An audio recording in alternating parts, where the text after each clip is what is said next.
Okay. So we are officially on our way to our tournament. Oh man, this is going to be so much fun. There's something about like tournament. This is not like a full-on, professional and sponsored by Catalyst and all that sort of stuff. It's sponsored by Alphas, right? So that's still pretty cool. There you go. You're sponsoring a tournament. Yeah, let you go. I'm helping them, so helping the community.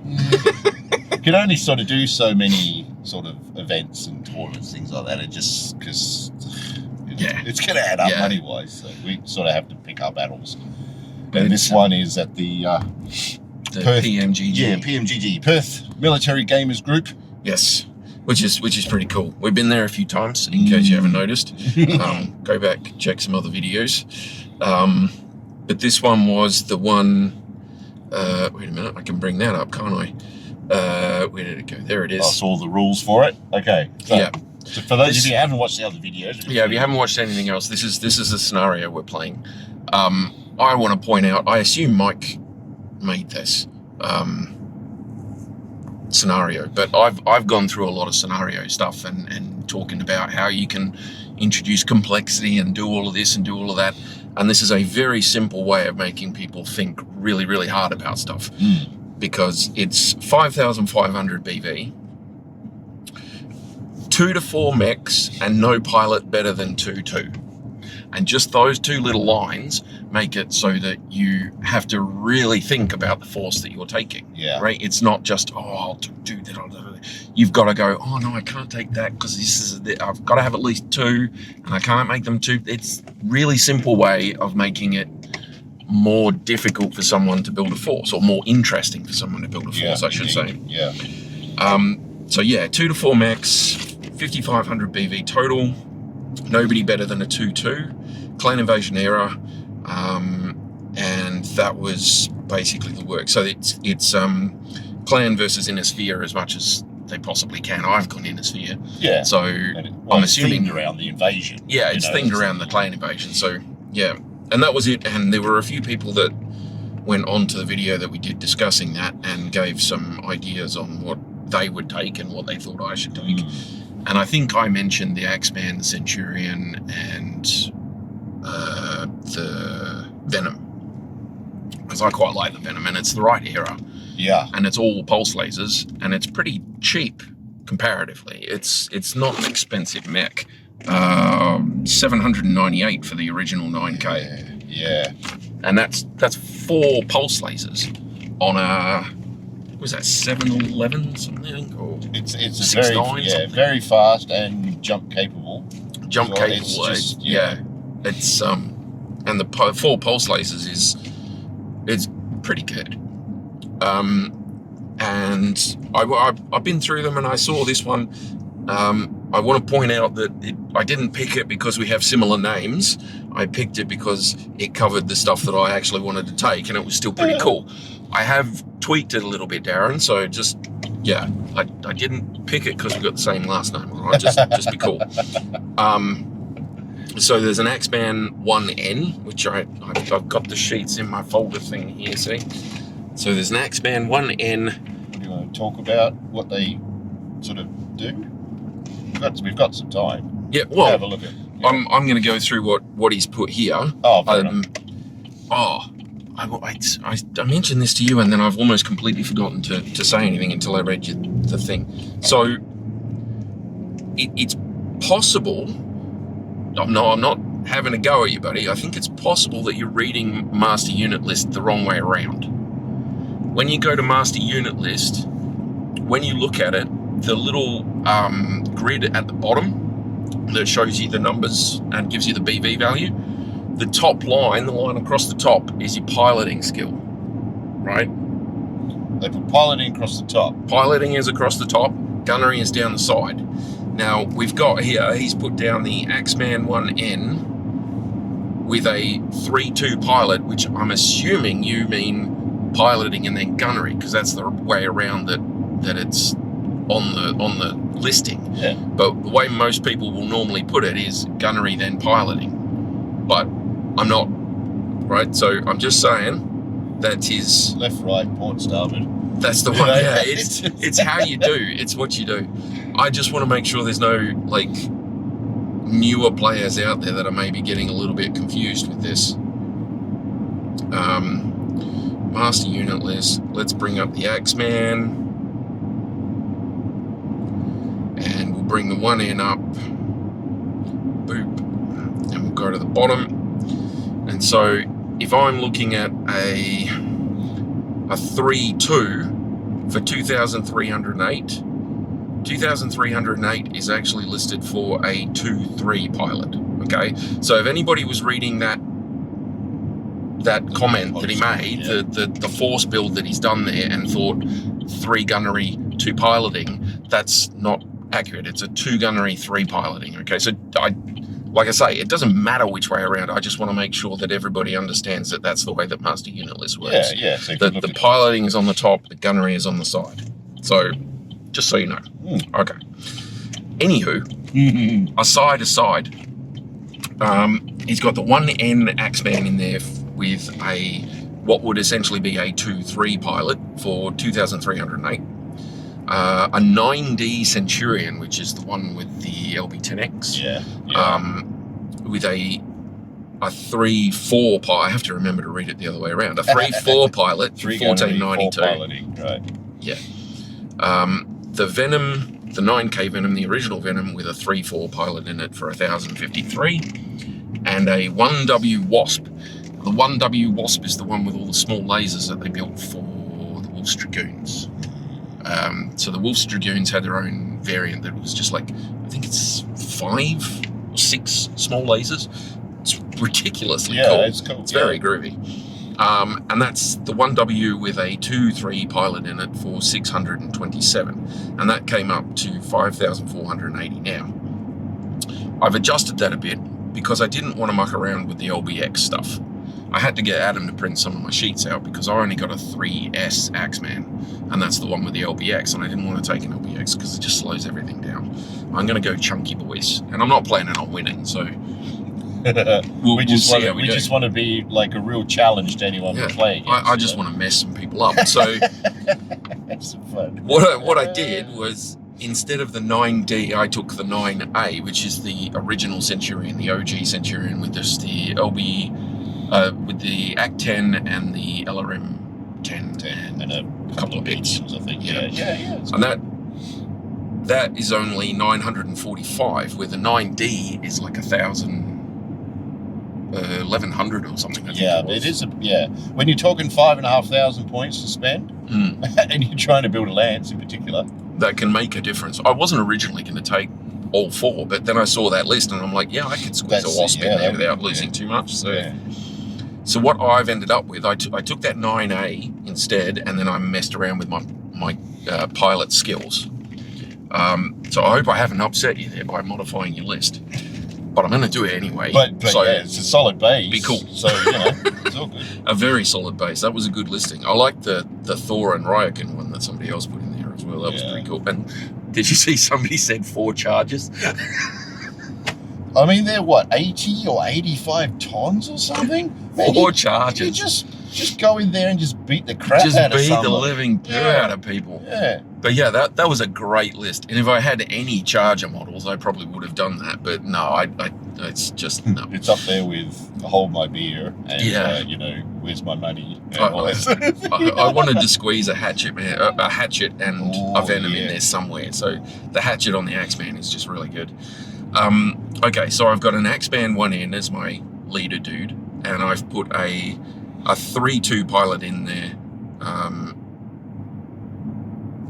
Now, you've got your pilot there listed as a 3-2, but it's actually technically a 2-3. So 2 gunnery, 3 piloting.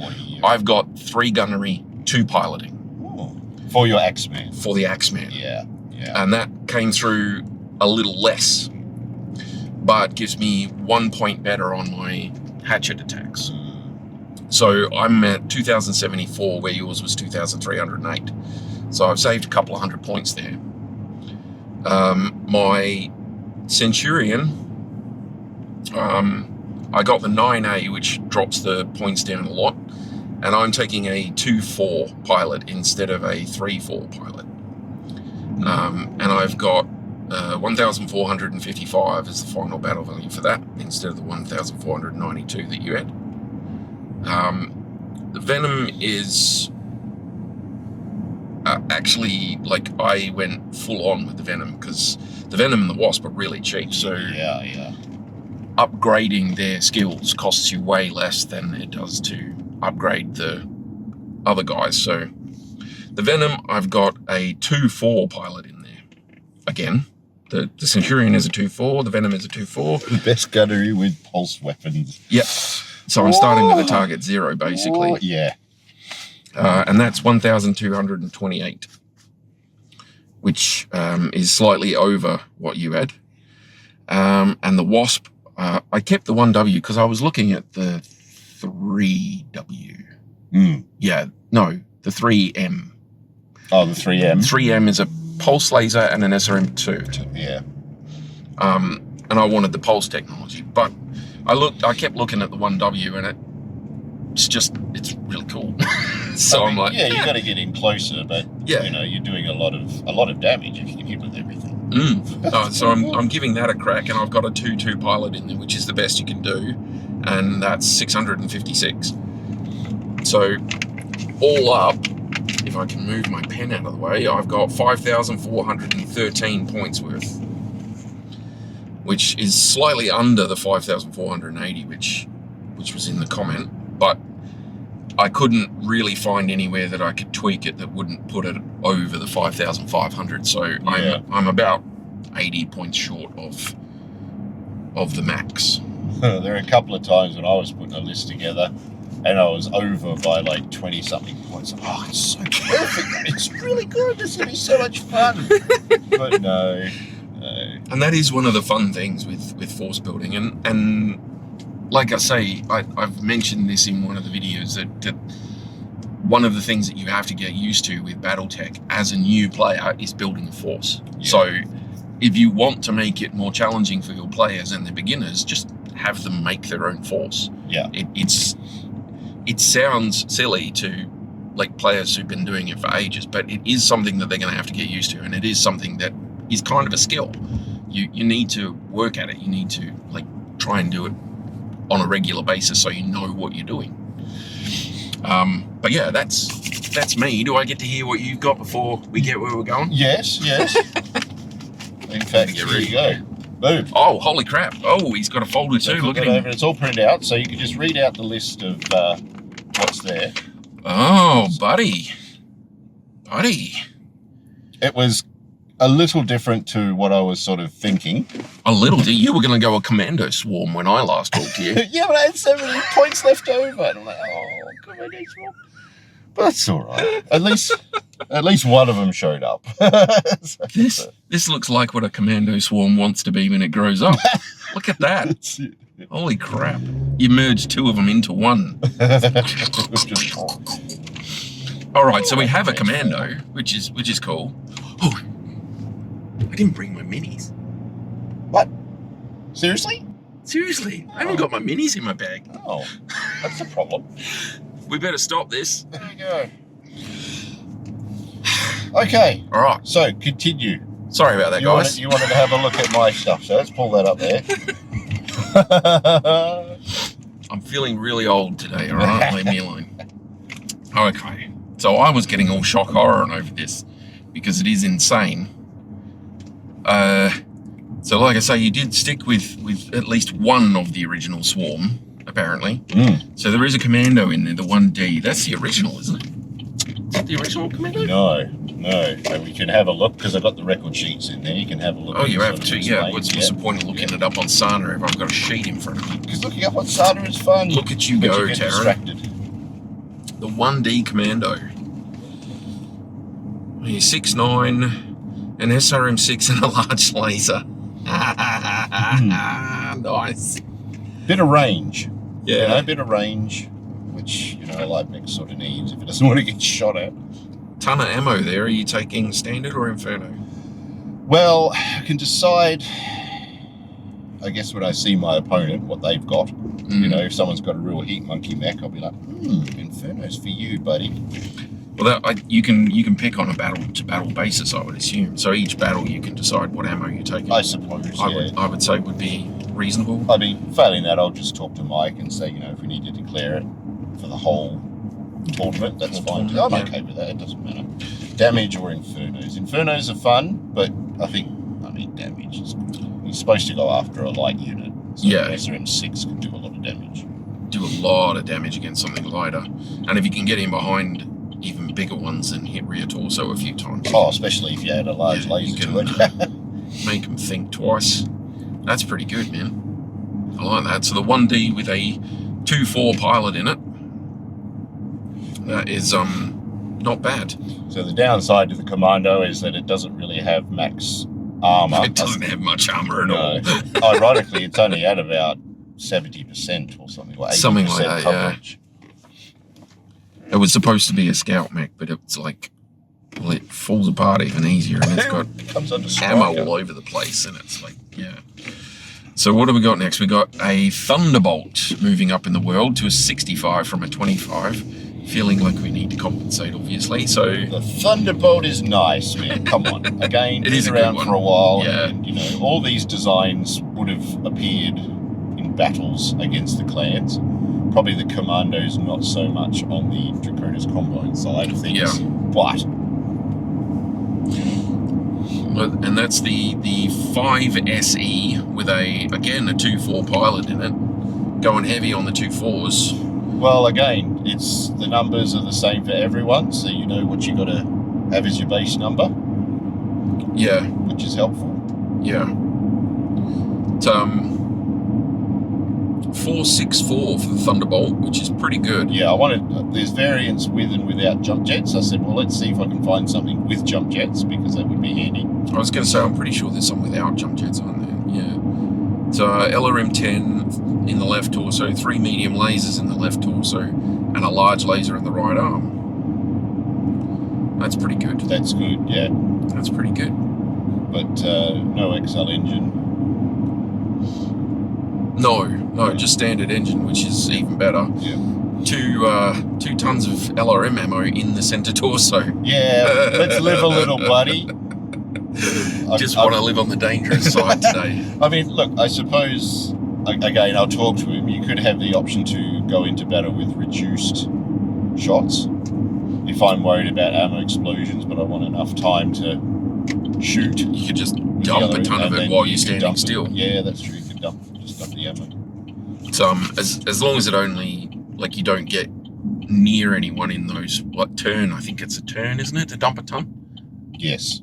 So I'm pretty sure if you get shot in the rear arc, it can be triggered or something. So as long as you do it on the first turn before anybody has a chance to get behind you and shoot the dumping ammo, you're okay. You just say, okay, well, I've dumped that ammo and I'm going to move on with my life, sort of thing.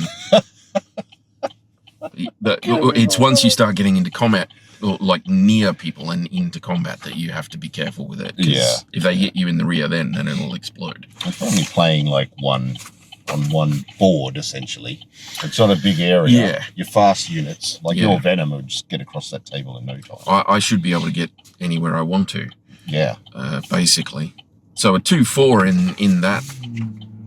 464 with LRMs and a large laser and some mediums to back it up. That's not bad. And he's got solid armor for that class, I'm pretty sure. Yes, it's 98%. Yeah, it's 208 out of however much they're allowed.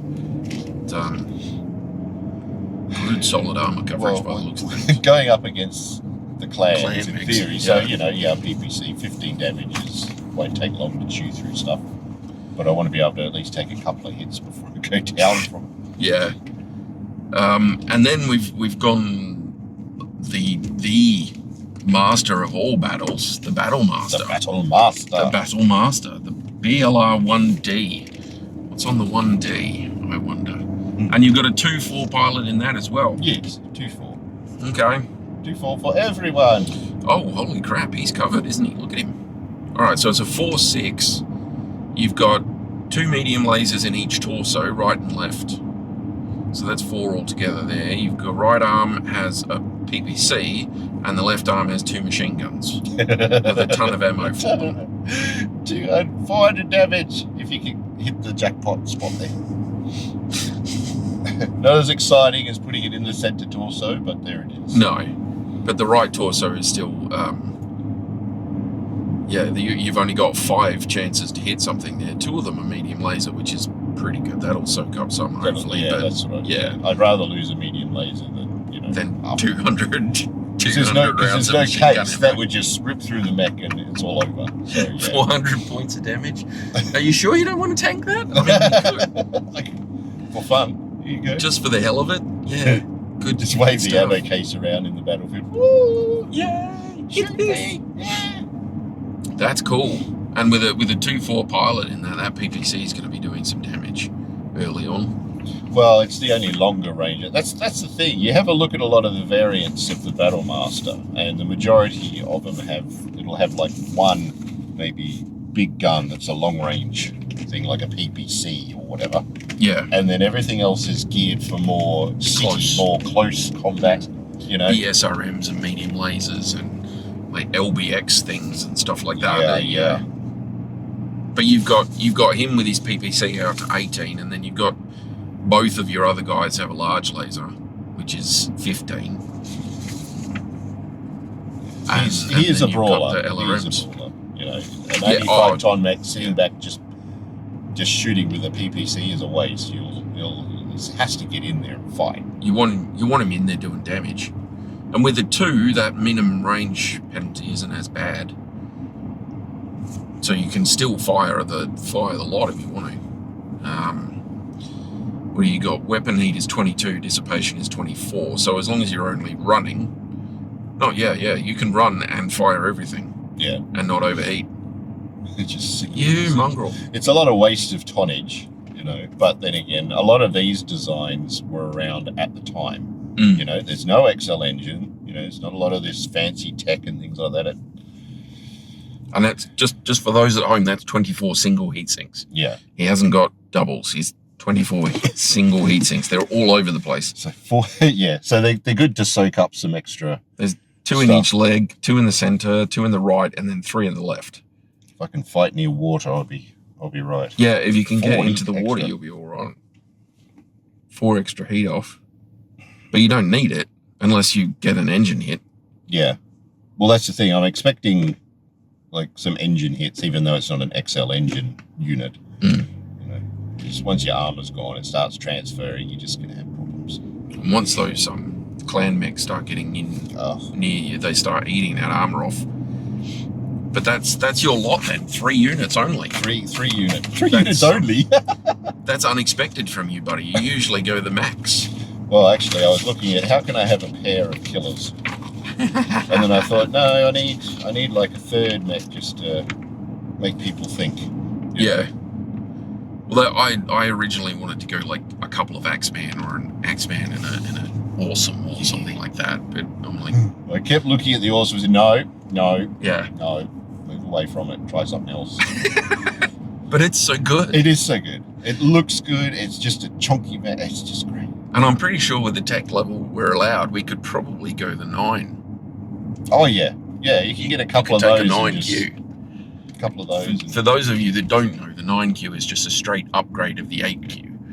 If you can afford the slightly higher battle value and the tech level is right and the timeline is right, then I strongly recommend a 9Q over an 8Q. Yeah.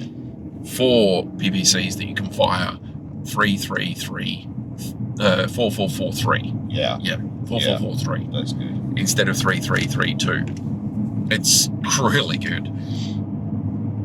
No, I like that. That's a pretty good list, man. Cuts down your movement as well. You've only got 3 things you have to worry about.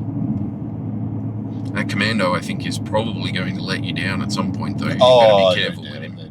Like, I'm expecting to be facing off against bloody... direwolves. Yeah.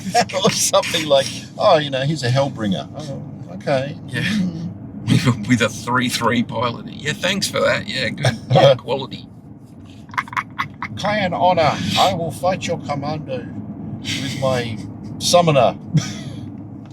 Will you accept my challenge? No, I won't. No, you can get stuff. I'm going to bring 3 lances.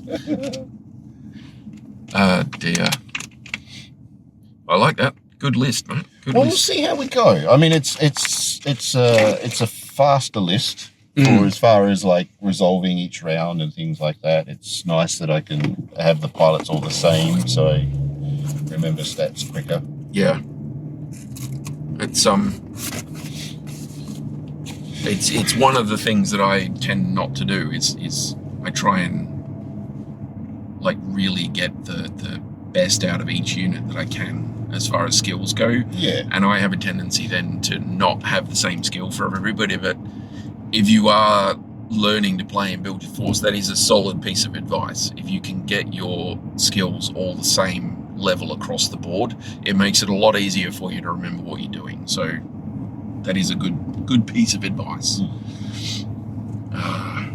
we hopefully will be playing on some of that nice terrain that was donated by our friend Simon. Oh, yeah. So that'll be really, because there's quite a few boards and they're a good size. So you give one board per table and you can just have this awesome 3D terrain. Yeah. Regardless of where you play. But I mean, the little flat maps are fine. They work well. Yeah. I think a lot of people sort of think that there should be tournament standard mats or something, like map sheets.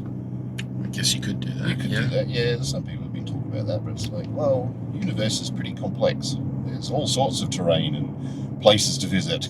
So, from a tournament perspective, just tournament standard would mean like the way they're made, the sorts of terrains that are available on them, and like a general type of like feel for the map rather than the specific layout, I assume. Yeah. Well, they're talking about, like grasslands, which is grasslands 1 and 2, then 3 and 4, or whatever it is. Oh, so okay. They'll say for tournament play, grasslands 1 and 2, and this one 1 and 2, for example. But they're always bringing out mats. But you can always update it every year and say, right, this tournament season will be on these mats, so everyone learns the mats, learns the terrain. I see what you mean now. Yeah, no, I don't like that.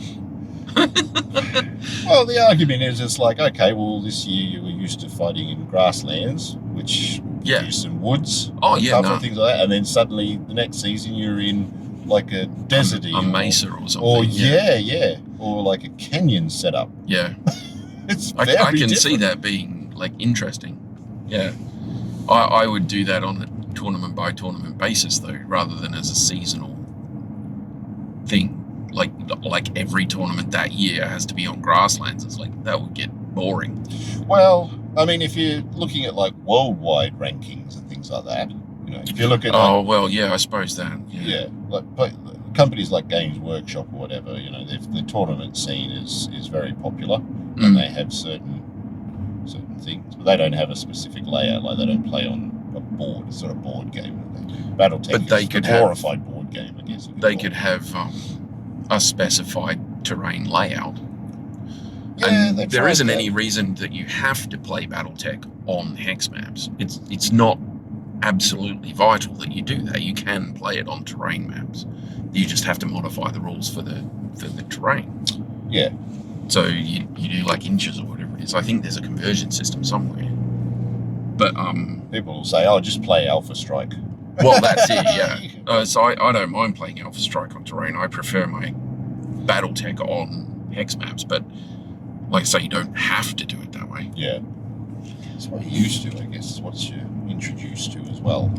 But I mean, Games Workshop could set up a standardized map. There's no reason why they couldn't do that. You have set terrain features at set points on a set size of map. That's possible. Yeah. There's no reason they can't have it that way. And then everybody knows that everybody's playing on the same map, and everybody knows that everybody's got the same terrain options and things like that. So, I mean, it's interesting to see what people come up with those sorts of restrictions. Yeah. And BattleTech has like a variety of units that you can take. I mean, in this one, it's restricted to mechs to keep it simple, I guess. Keeps everything moving faster. Yeah, but I mean, you could just add whatever you want. Yeah, you could do the swarm. Do the swarm. I've been looking at that. Swarm of commandos. Swarm of commandos. You got points left over. Well, I mean, what's the Invest. base price for that Commando? 558. So you can get almost 10 of them. You could get 9 of them and make one of them like a slightly better pilot and stuff, and you'd be on your 5,500. Would it shock you to know that in the time I've been looking at swarming mechs, because somebody did say, what's the best light swarming mech, which is a loaded question if I've ever seen one. I don't like those sort of, not that I don't like the fact that people are asking questions. Those sort of questions are extremely subjective, so we're going to go into that at some point. Yeah, well, that's the thing. If it is very subjective, then we can talk about it. Yeah, we can do a longer form on that. This is just us driving to the tournament. So, but what I found was, I can get, there's two that I found. I can get 14 of a light mech with just standard pilots in there. For that 5,500, it would be under 5,500. I can get 14 of a mech. But I found another one which I quite like, but which would be, it's not technically standard rules, but it's a cool little mech. But I can get 20 of them.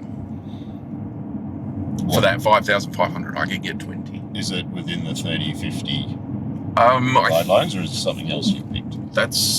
I think that's within the 30.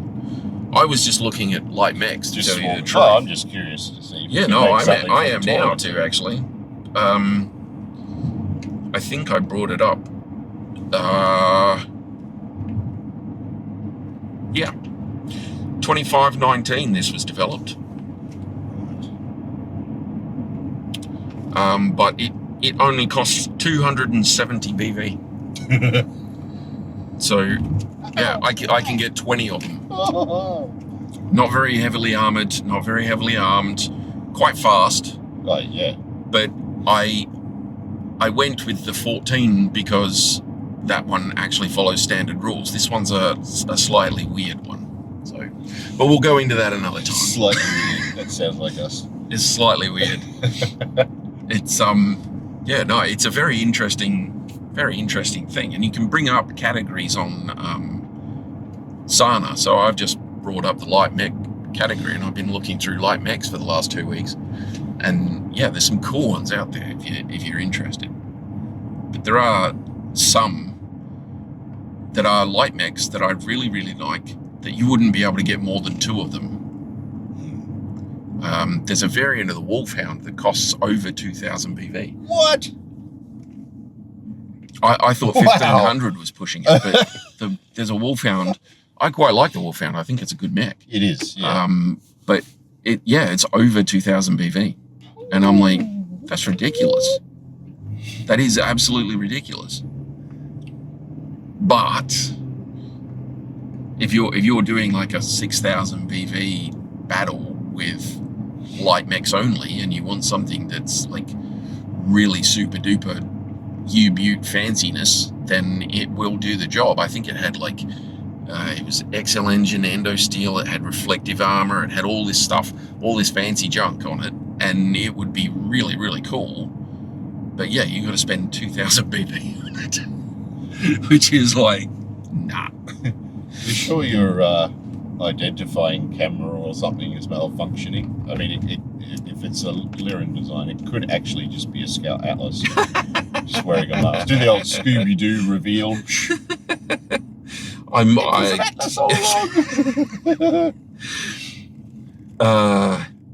Not Master Unitless. Let's look at Sana. The Toro was one that I was looking at before. That's a nice mech. It's a nice little mech. Yeah, it's cool. But what do you remember how much BV that costs? The Toro. Yeah. What's a guess? It was 800 or 1,000 or something. 800 and something? 800 and something, yeah. Well done you. 864 for the original. And that's a PPC and 2 LRM5s. Yeah. I mean, a PPC is nothing to scoff at. No. It's like... But that's like, it's 865, so you can get like 5 of them for the 5,000. Yes. 500. That's still like 4 is usually 4 PPCs if you all pick on the one target. Yeah. which is madness. Yeah. Very cool madness, and I like it. I don't think my thing wants to work. Oh no, there it goes. Okay. So the OG Wolfhound, actually it's not the OG. The 3052 variant is 1,061. Where's this one that I found? It was down near the bottom here.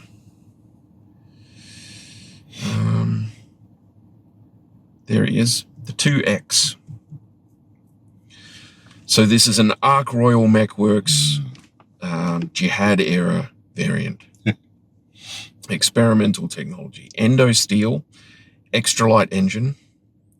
It's got a heavy PPC in the right arm with a PPC capacitor and an actuator enhancement system, which I'm pretty sure just lets it flip its arms no matter what it wants to do.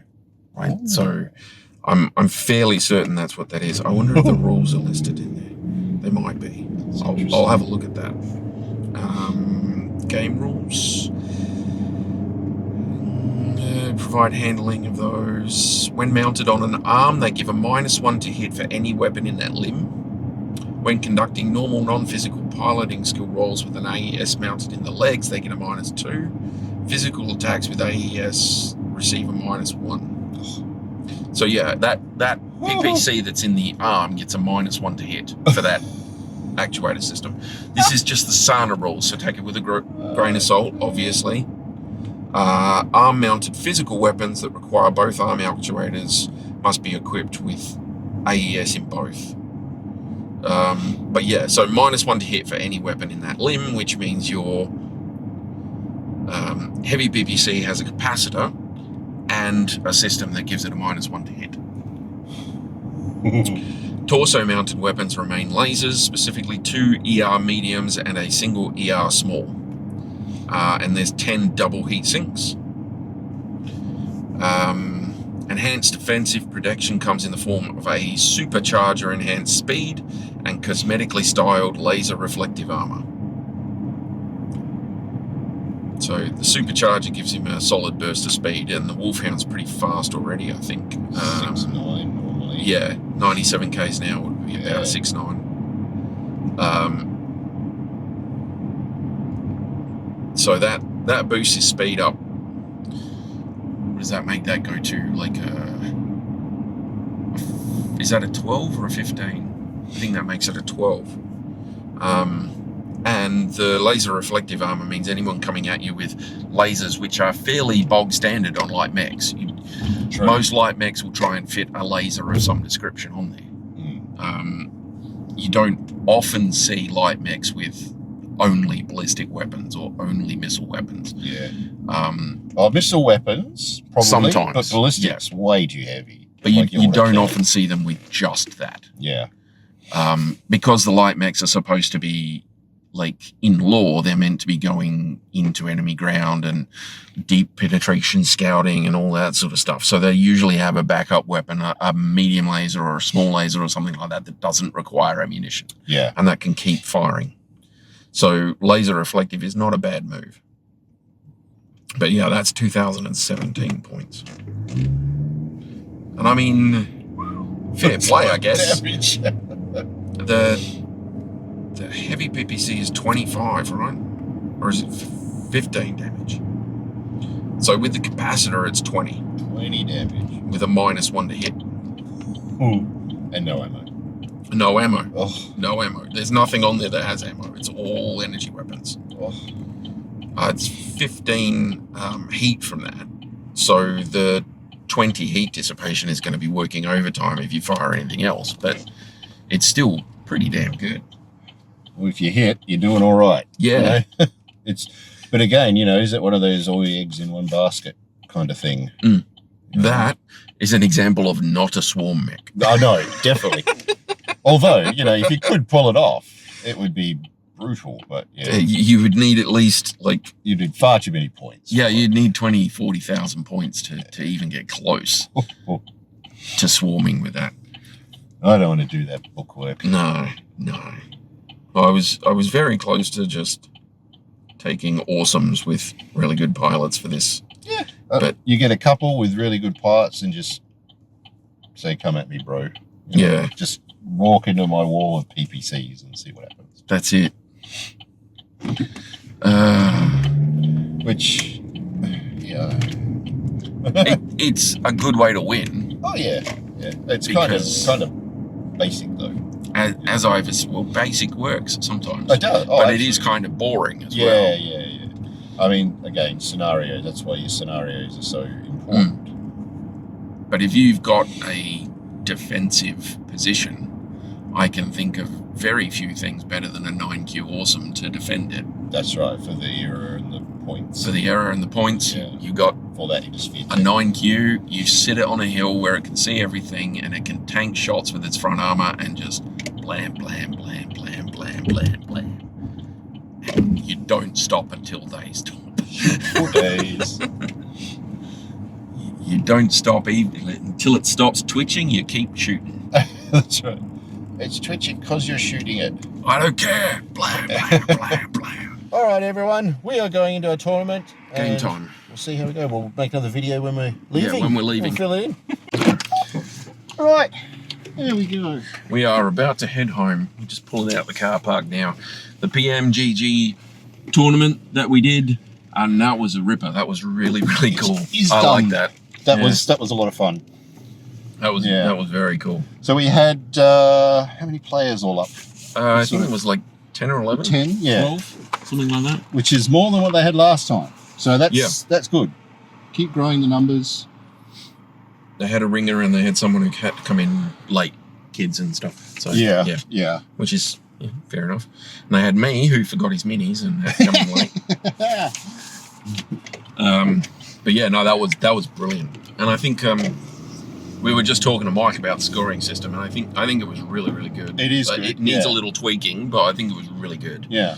But, I mean, we could probably, once he's sort of figured it out, we could probably just have a little look at it ourselves after he's sort of finished dead it set, and just yeah. see what we can do with that. That's pretty good. So essentially what the scoring system did was it took each mech as a percentage of the full tonnage and gave it a score out of 100 based on that. So your percentage of that. So all of the mechs that you had as a percentage of the total tonnage and a score based on that. So your full force would add up to 100, right? And then depending on how much damage each one took, you got a percentage for keeping it alive and they got a percentage for making it dead, is the basic thing. And so those scores would always add up to the 200. So when you add yours to theirs, you get 200 points. And it worked really, really well. Yeah. We'll have to try and have a look. But yeah, it just needs a little bit of tweaking, I think, because it's hard sometimes for people to tell what percentage of a mech is damaged, right? So if I've got an engine hit, does that count as this? If I've got damage here, does that count as that? What does this count as? That sort of thing, right? So, and just not necessarily dumbing that down, but simplifying it a little bit would be really, really good. I think if we ever get a look at the full system, then we might put it out to you guys, because I think that'll help in the tournament. It's very cool. Yeah, it is very cool. But I'm just looking through your last game sheets here, buddy. And before we get on to that, you got pummeled. spoiler alert, three games, not games. two. Not yet. Yeah, so we rocked up and we went in there and we were saying, look, what's going on? He said, right, so we're going to do 3 games at shorter time intervals, which I think that actually worked quite well. Yeah. You know, it's a bit more sort of under the pump, but, you know, it's a tournament. There's a different sort of thing to it, you know? And there were still some new players, and it essentially boiled down to Mike having to do all of the scoring. Yeah. Because he had to double check that everybody was doing it properly, or that, you know, help people do the maths. So it was like, it took a little longer than it probably should have, but we still got 3 games instead of 2, which was what he originally budgeted for. So that was pretty cool. And we squeaked by. We had to push off so other people could use the room. It was booked for 5, but we still, you know, got it all done. I tell you, within an hour of us sort of packing up and setting up for doing the presentations and everything, there was the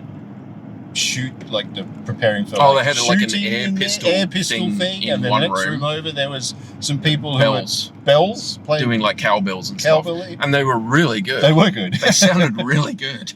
The bar was open. There was meals. Yeah. There was everything. It's really good. And there's some nice food. Yeah. Yeah. No, it's a good place. It's a really good place, and there's more than enough room there. We were talking about just before we left out the back you can there. Get quite a lot of people in there if you book it out. 40 players. We could easily accommodate 30 players in that place. There's plenty of chairs and tables, very comfortable. And if you have those numbers, they can do stuff, with the bar and food. Yeah. Like we can actually do something. Get cater stuff and all that sort of thing. But yeah, 3 games was good. Unfortunately, my loaded dice only worked for 2. As Taryn's about to point out, but so my first game, I actually ended up going against Keith, your mortal enemy. Yes, and I'm pretty sure you pummeled him, didn't you? Which I'm very happy about, Keith. I was like, he wins. Yeah, we'll get to that in a second. Yeah. So he won sportsmanship with comments like that. I don't know how I managed that. Apparently I cheated. You are? But I don't remember that. I think I'm sure it has nothing to do with the fact you're very likable.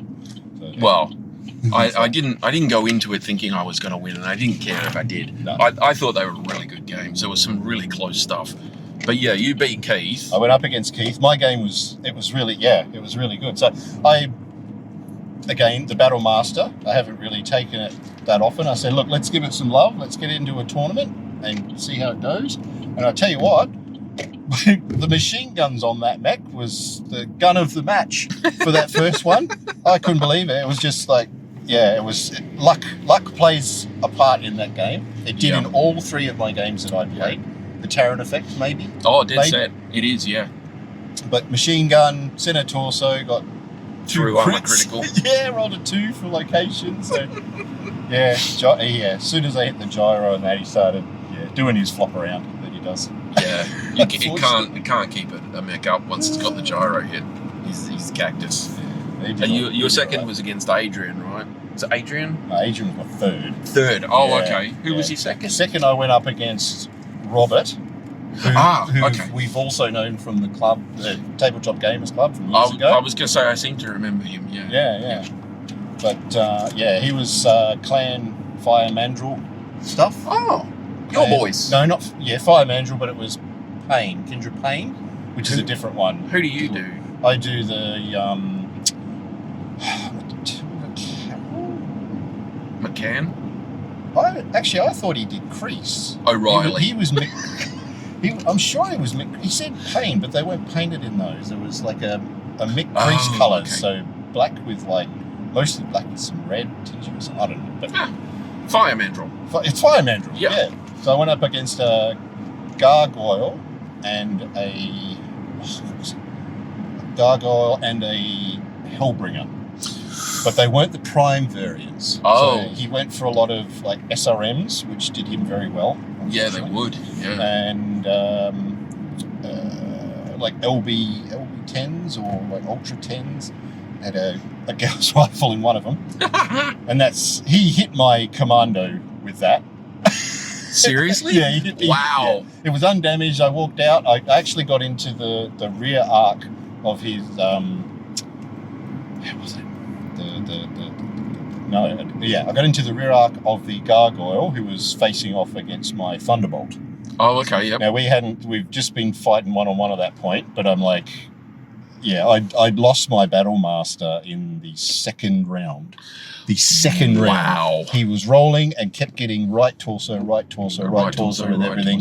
Yep. Critical inside, 1 critical. Of course, it's the machine gun ammo. Of course, yep. And then blam. It's an old thing. Rip through it, gone. I went, Ha! So he's running around trying to get a scope on this commando. He's the only one left to go up against. And I'm but then I ended up in the rear arc of the other one, and I said, okay, well, it's time to break. Might as well take a shot. I've got to do it. And caught him a nice one. A large laser and SRM6s will do that. On a commando, people. On a commando, yes. That's not bad. It's not bad at all. And then my third game was against who actually got best painted. The Smoke Jaguars. It was a really nice paint scheme. They were really nice. All the little spots and stuff. It was very cool. Yeah. Yeah.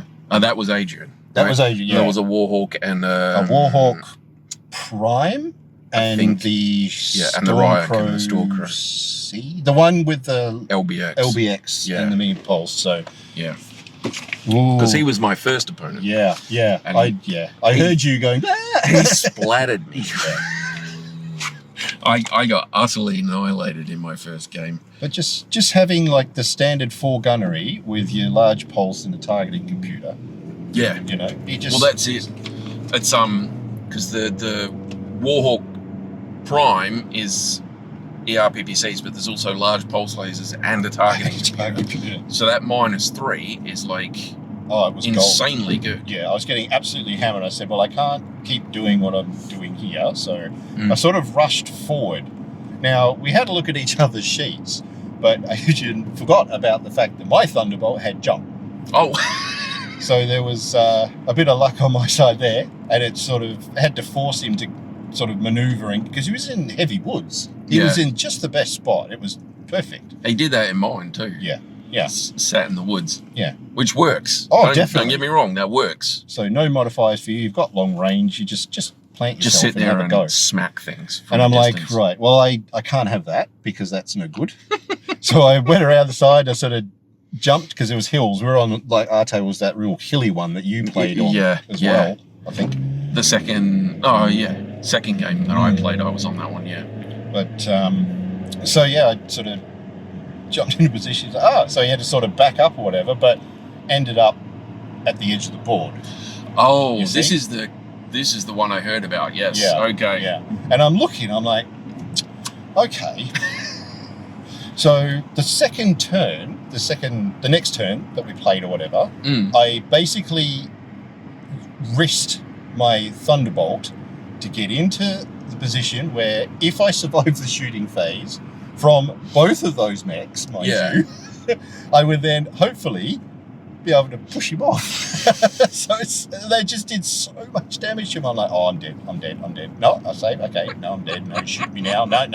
Oh, I'm going to do a pile and I'm going to fall over now. No, that's okay. I did it. This is cool. I'm still up. All right, let's push. And somehow you managed it. I got the push. I was also kicked to like 17 points of damage to a leg. Holy crap. And it was the leg that wasn't damaged. I was lucky because the other one was pretty much internal. It just ripped it right off. Oh my god. So I pushed him off or whatever, and that was suddenly it's like my 3 mechs versus his 1. He's like, this changes things. This is not good. Yeah. But clever maneuvering by him allowed that I was sort of only facing like 1, maybe 2 of my mechs at each time. It was generally just 1. Yeah. So he was good with the terrain, moving, thinking, planning, and things like that. So Adrian, he used to play years ago, and he's just sort of come back into it. Yeah. I think he had a chat about that. Yeah, you reckon that was the first time he played Clan, so I'm like, well, you're doing it pretty much perfectly. Yeah. You just wipe out all the scum, and because that was my first game, and that Masakari just, it was killing stuff. Masakari, it does, yeah. The Warhawk, yeah. He was just annihilating stuff. I was trying to get, because I had the 1W Wasp and the Venom, so I'm trying to get them into a position where I can jump to a reasonable point and get some hits. Yeah. And I got the Venom up to a good spot, and he just torso twisted that Warhawk and just blew it away. And it's gone. Just blew it away. It was internal and force withdrawal in one round of shooting. Yeah. And I had to start limping it away, and eventually he knocked it over as well because he followed it up, because you got to get the points. Oh, for sure. So he followed it up to get the points, and I'm like, I'm on the floor, I'm surrendering, that one's out, I'm done. But I think he called out the Centurion, I can't remember for sure. Oh no, the Centurion, that was the ammo explosion. Yeah, so the ammo went up, the AC-10 ammo went up and just took it out. But it was so cool, it was so thematic, it was so brilliant. I'm like, we're getting right to the end, and I'm like, I'm losing. All I want to do is put my hatchet into that Masakari. That's all I want, right? I want my hatchet in that Masakari somewhere before he blows my brains out. I want him to have to limp back to the repair bay with this big slab of metal stuck in his mech somewhere and explain it to somebody. That was all I wanted. Proof of barbarians. That's what it is. Yeah, all I had to do was survive the round of shooting, and I survived. I survived fine. But he got a critical. He blew my right arm apart. He didn't actually destroy it, but he got a single critical, and the single critical hit the hatchet. And it's just, you walk up there and you reach back, and that PPC just went ping, and shot the hatchet off into the distance. I'm like, oh crap. Just like Adam Steiner, he had that in the animated series thing. Oh, right, okay. Yeah, he lost it on toe. He was like, oh. Oh, well, okay. Yeah. So yeah, that one I ended up with like 32 out of 100 points or something, or 32 out of 200 points. So that didn't go well. Good game though, very good game. Yeah, all of my games were good, and I've learned some things, and I'm sure everyone else has sort of learned some things or whatever. But well, the second one against Nick went a lot better because we were interfering off. So it was like, and he's trying to, he tried to C3. So he had a C3 system going. Okay. Yeah. So. Okay. Is it Hatamoto Shi? Hatamoto Shi, yep. Has you can get the master and masters on those. They have. So the 3050s, you don't have much choice as far as C3 goes because that wasn't very prevalent then. It was invented, but it wasn't very prevalent. So you haven't got much choice. So he went with the Hatamoto for the master. He had a dragon and 2 Jennas with the slaves in. Oh yeah. And yeah, I did a lot of damage. I didn't manage to take any of them out, I don't think. Yeah, no but guardian. I did a lot of damage. No guardian. Yeah, no ECM on my part, but I don't think he did as much damage as he thought he was going to do.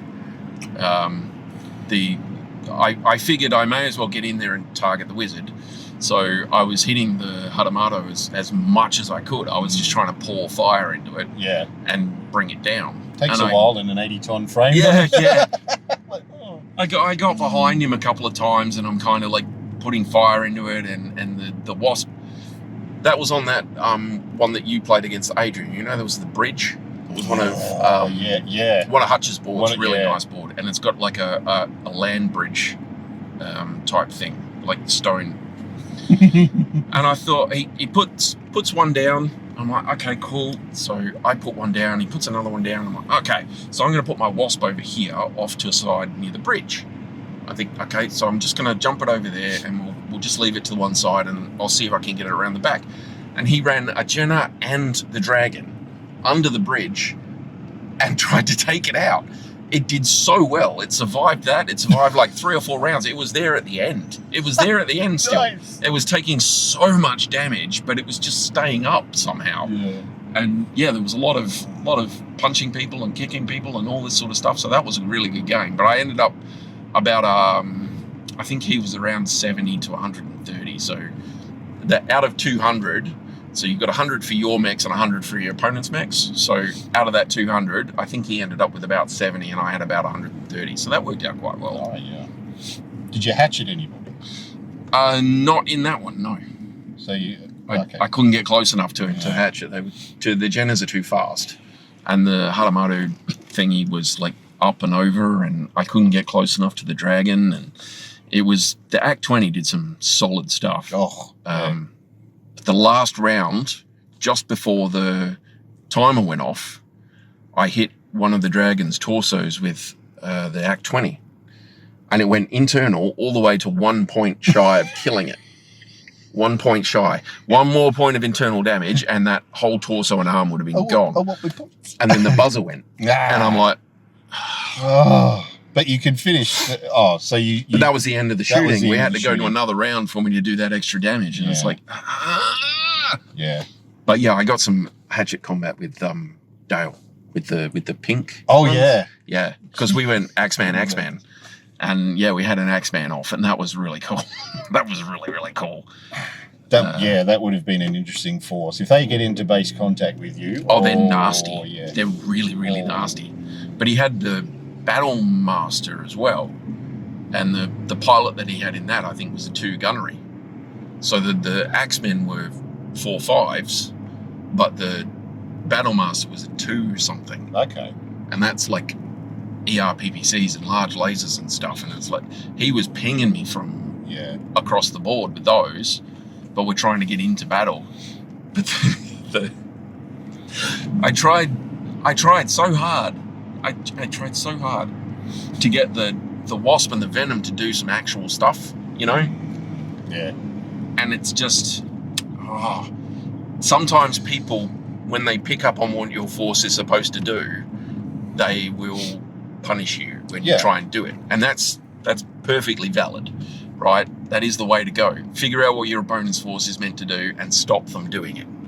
And yeah, every time I jumped my my venom out or the wasp out, they just got pummeled. But seriously, my wasp jumped out to the standard Axeman, because he had an Axeman the same as mine, and then he had the 2N with the 2 LRM racks. Yeah. I found the LRMs. I only had one rack of LRMs on the Thunderbolt, but I found that to be quite useful in all of my games. Yeah. My Centurion stayed back most of the time and used the LRMs. Yeah. It worked pretty well, because the AC-10 and the LRMs aren't totally dissimilar ranges. So when you're only 10 to 13 hexes away from people, you can use both with reasonable effectiveness. Yeah. Especially with a 2-pilot. So I did end up dumping some ammo in my first game because I'm like, I don't really need this many shots on my LRM. Like 12 shots for the match is fine. So I dumped one of them. It feels like it's a waste, but I don't want to take the damage. That's it. You don't want to risk having like one of them blow up, and one is better than 2.